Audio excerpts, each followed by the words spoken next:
Hello everyone, this is Bradley. Today this tutorial is to renew the Spiderweb animation setup I've done in the past. Some functions are being deleted and updated, so I'm going to show you a more convenient setup. Hopefully it will be easier to teach and learn in this case. So let's start. So here we are in Blender. Right now we are having a cube in which I deleted 3 faces, so that I expose like kind of room structure.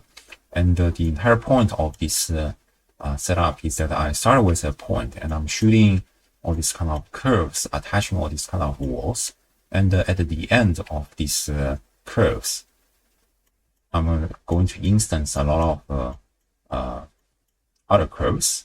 And I'm also going to interconnect instancing all these kind of curves to make it a kind of a spider web like structure.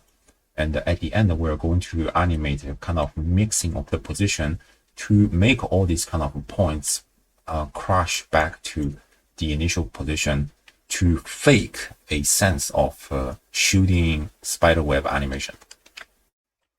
So this concept is basically the same as the tutorial in the past, but we may implement some details a little bit differently and maybe in a little different order to better teach you in this case. But anyway, let's start with geometry nodes. And as always, I'm going to use the presets, which you can download for free from the link in the description. At first, we start with a single point and shoot rays or curves to this wall.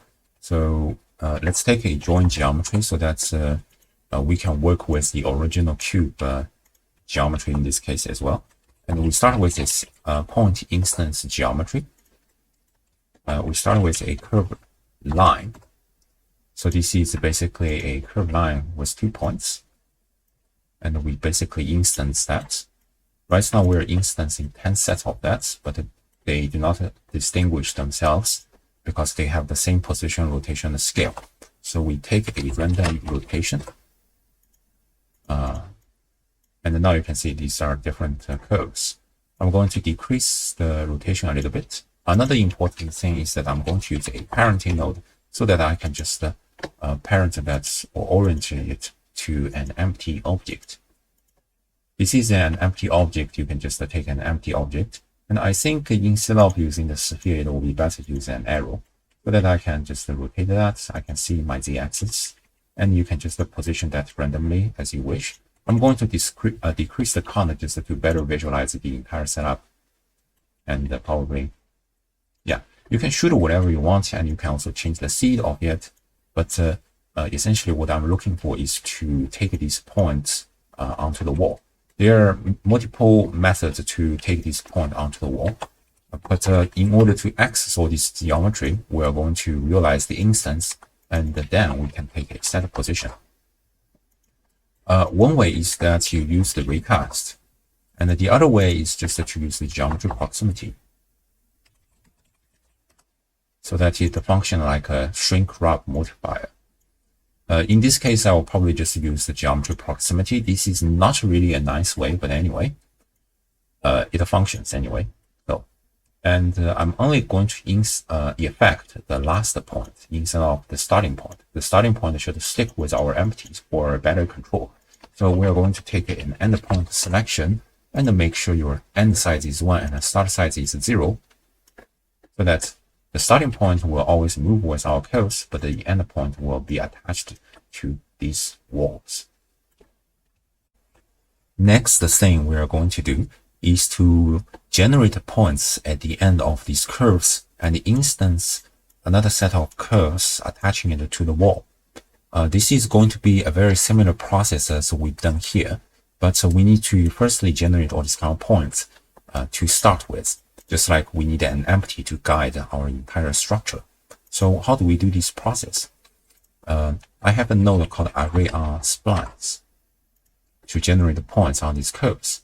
So now if you visualize only these curves, it's not very obvious what it does because it looks like a curve. And if you increase the count, it only makes it longer. The entire point is to actually just to generate an array on splines.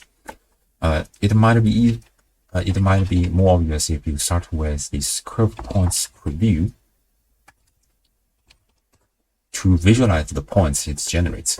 Without this arrays on Splines, it's just 2 points. With array on Splines, there are multiple points according to the count you set.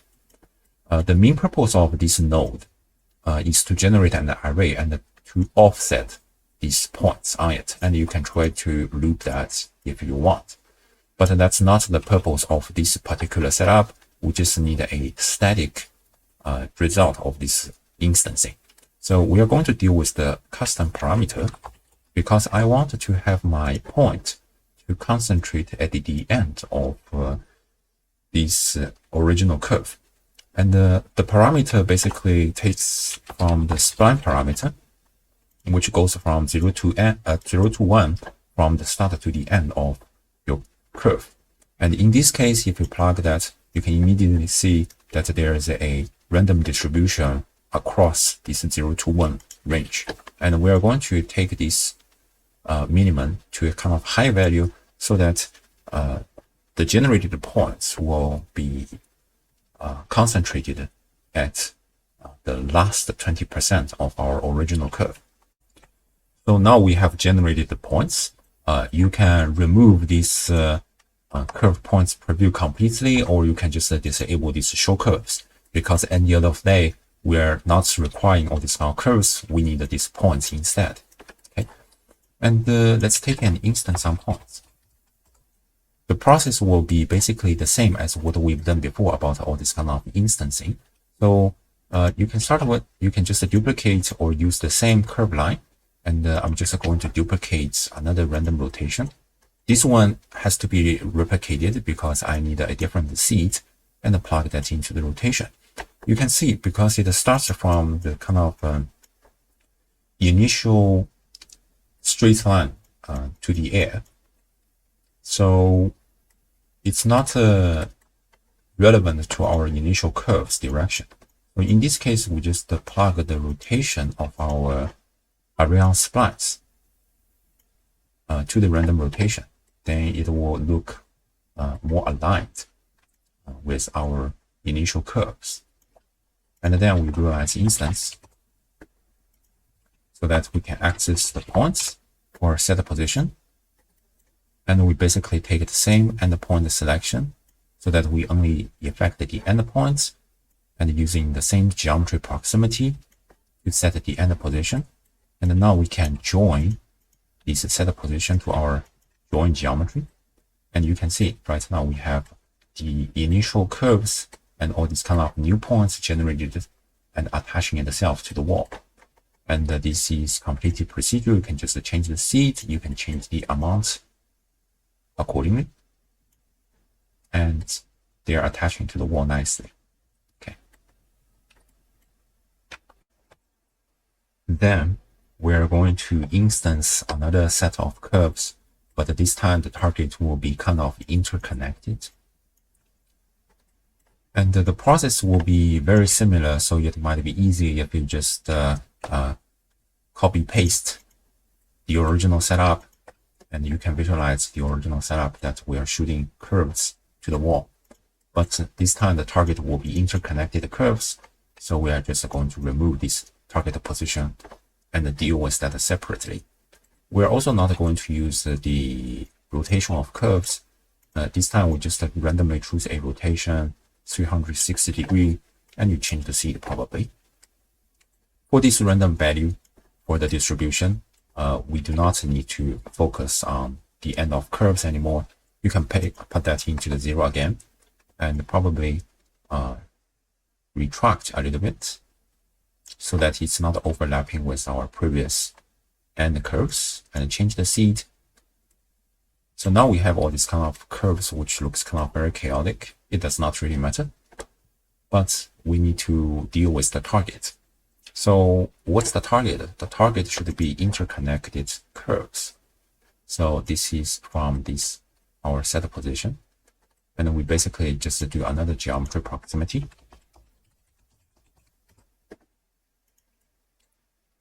And then we can put this position into our set position. You can see the result looks kind of very weird, that all these kind of curves are shooting to the same position. This is This happens when your value goes to nonsense, then it will goes to the value of 0, 0, 0. And the reason it's nonsense because it generates an error saying that input geometry has unsupported type curve. This is a limitation of this geometry proximity node, that it does not support the curve. So we need to convert curves into something else. So firstly, the curve does not contain a face, so we need to put that into a points.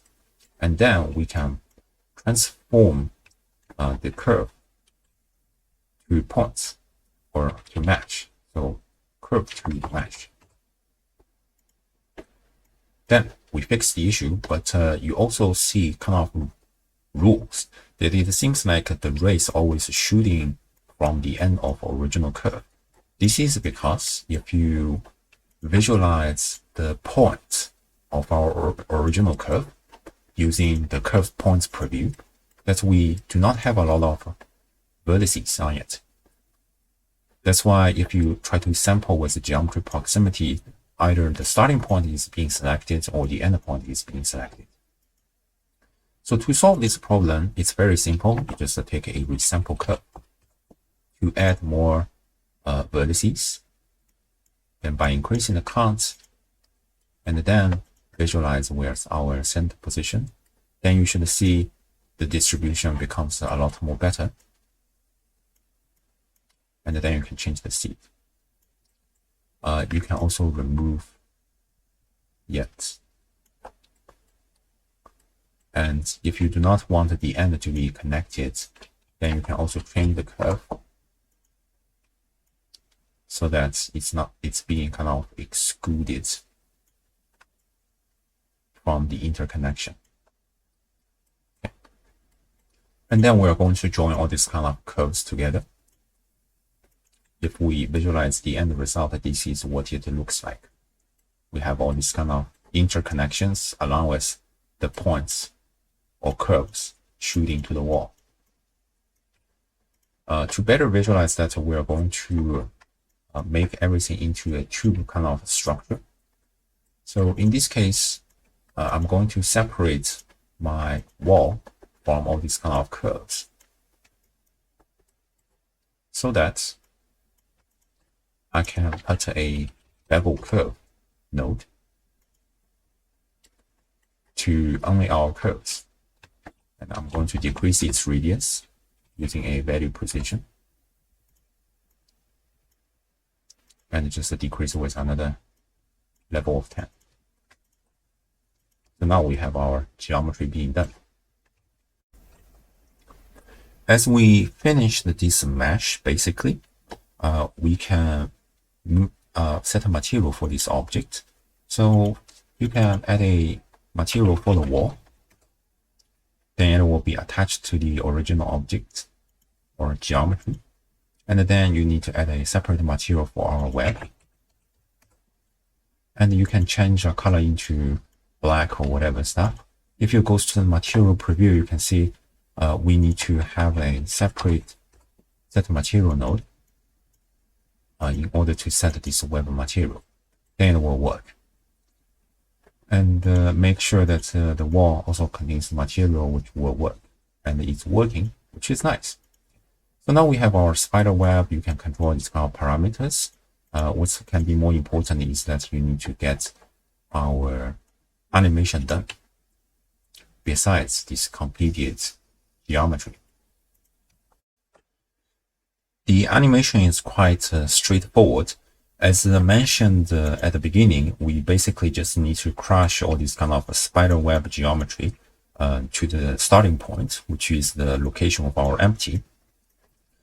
We are going to do this using the set position node, and we're mixing two vectors.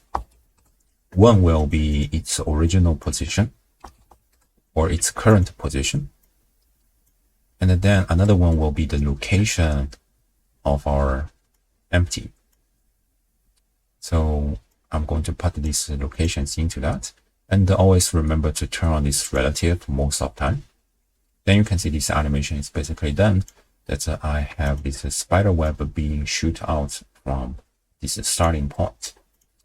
You can keyframe this factor But in this case, I'm just going to use an animate node to set the end frame 15, EC is off, put that into factor. I'm also going to turn a custom float curve to interpolate that, so that now I have an animation of shooting this spider web. This looks kind of very linear and ugly, but whatever. Okay, and the trick part and the reason to make this tutorial is basically I'm going to use this inertial deformer.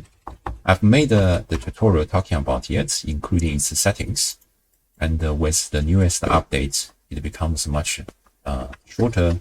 And actually, if you put that on, you can immediately see the kind of difference with and without it. That we are starting having a wiggling kind of actions with this inertial deformer. Inside it contains a simulation zone.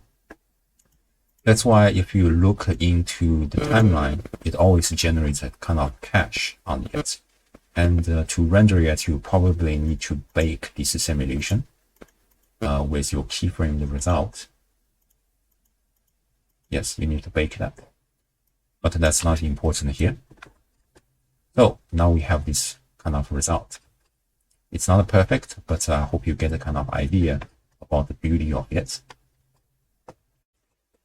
I have discussed the settings of this inertial deformer in the past.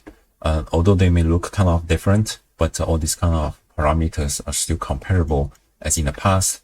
And you can also try to just play around all this kind of parameter by yourself about how it changes, whatever. But right now what I need to deal with is that I need to set up a for, because everything is being overshoot with this inertial deformer. But I hope at least the endpoint will stick with our wall without all this kind of inertia.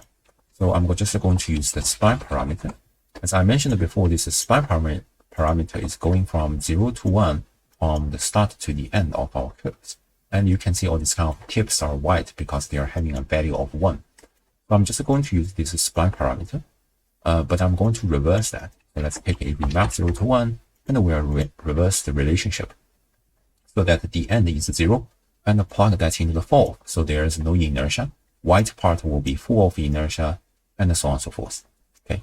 So right now, if you look at this setup and how it changes, you can see that the end always sticks.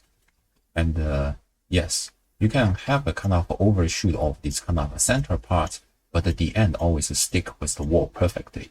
Okay. And the next, you just play around all this kind of value to make that doesn't shoot too much or not having all this kind of weird flaws. Okay. And then you have this kind of animation being done. And the reason for this kind of float for this remap 0 to 1 is that you can also interpolate that in the kind of way you want. Here I'm not going to go too deep about white matters because it's completely customizable. The initial part of this tutorial is basically finished here. It's as simple as these 3 nodes, and sometimes it can be even shorter without all these kind of spline parameters. It includes a preset, of course, but anyway. Here I want to emphasize the concept of this workflow, that you have a start and end of this stupid whatever animation, but once you add the inertial deformer, it's kind of bouncy and makes something interesting in general. And it's not just applicable to this spiderweb animation, it can be applied to whether this is an armature animation or geometrynodes animation, whatever. Okay. Sometimes you may just randomly add this node and to see how your animation works. You may have some accidental interesting results with this concept. Okay. In this tutorial, since I do not want to keep writing a cache on my timeline, I'm just going to disable that, and we are going to improve our animations, our stupid animation without this inertial deformer. Right now, our animation looks kind of very boring because everything is just straight. And if you have paid attention to all this kind of spiderweb animation or setup, you may realize the end result will have a kind of concentric retraction of all these kind of curves. And to achieve such kind of result, we need to calculate a kind of average midpoint from the existing curves we have. So we go back to our most initial guide curves, which is originating from this set position. As you can see, it's a function to instance our curves in different cases. So we have all these kind of 3 curves to start with, and then we are going to calculate an average point of it. As we are working with 3 straight lines, taking the last point as an example, we add 3 positions together and divide by 3. Then we get an average position of these 3 vectors as the last point. And if we connect that to the starting point, then we get an average curve from these 3 curves. And the way we are going to implement that is to use an accumulator field node. And we need to add a position vector together. And then we get a total. And we need to divide by 3. And here we need to define a group ID to specify which 3 points to add exactly along this curve, because there are many 3 points that can be added in this function. And a very nice way to do is just to use the spline parameter. So along the 3 curves, the first point on each of 3 curves will be served as a group to calculate this total. And the last point, for example, let's take it an index of 2, then they will be added as a group to calculate this average. And then we take a set position. We plug this average position into. Then you can see immediately we're getting a straight line out of it. Sometimes when you're doing a vector operation, it might be easier to visualize and understand what's going on if you try to use a mixed vector with the position, so that you can see how these 3 points are crushed into an average in this case. As we proved our concept, now we can make up the curvatures using this concept. Since we are going to distinguish these splines along its length, so we can just use the spline parameter and vector into the vector, but it's just crushed into a single line. One of the reasons is that we do not have enough points, so we need to resample curve, so that now you see the curvatures, but it's kind of in a better direction. I'm going to use the remap 021 to reverse this relationship, so the endpoint will never be touched with this vector. It's having a value of 0, and our starting point will have a value of 1. Okay. And you can interpolate that according to your needs. So you can just give it a different interpolation. I think this is nice, and you can also increase the count. And now you can replace this with our new result. So now we have our curve, but something is still straight. This is mostly because our interconnected curves are too long. So they are just overshoot and attaching each other to have this kind of straight patterns. So we're just going to take some parameters to scale that down by a factor of 10. And let's increase the length a little bit. Yeah, I think this is fine, so that they are not overshooting to give a kind of a straight illusion. So now we have this result, which I think is kind of nice. And you can always tweak these parameters to give a kind of better result. We can also use this concept to improve our animation. Right now, we're having a kind of linear animation directly going from the starting point to the end target. But we can separate this process, that we go from our starting point to the average position and then expand out going to the target, so that it will have a kind of curvature interpolation as well. And to do that exactly, we are going to separate this mix into multiple processes. So we start with a single point, but we then move on to an average result, and then finally going back to our desired position with a different animate. So now we can put it into the factor. So the question is what to define this position B. We need to project our current result to the average lines we created earlier. So I'm going to have a different set of position. This time we're not going to do the mix. I'm just going to use this divided result so that we are having this straight line. We're going to do the proximity so that we have the points to project onto our target result. I'm just going to use the geometry proximity. And as before, we need to convert the curve into a mesh. So curve to mesh. So now we have this position, which is supposed to be a mapped result. We're outputting these positions into the vector. You can try to prove that just by tweaking all these kind of parameters, seeing that we're definitely going from a single point to the average straight line. So now if we combine all this kind of animation together, then you can see it looks like this. So you go from a kind of a straight line and then expand out. Something like that. This result may look kind of ugly and weird, but if you speed up the entire process, and especially combine with the inertial deformer, then you may not realize kind of frames in between, but just the final product, which has kind of expansion feeling. And more importantly, you can always tweak all these kind of interpolations so that the feeling may be a little bit stronger about the kind of expansion, explosion like kind of effect. Just try to play around all these kind of values. Here, the tutorial is basically being finished.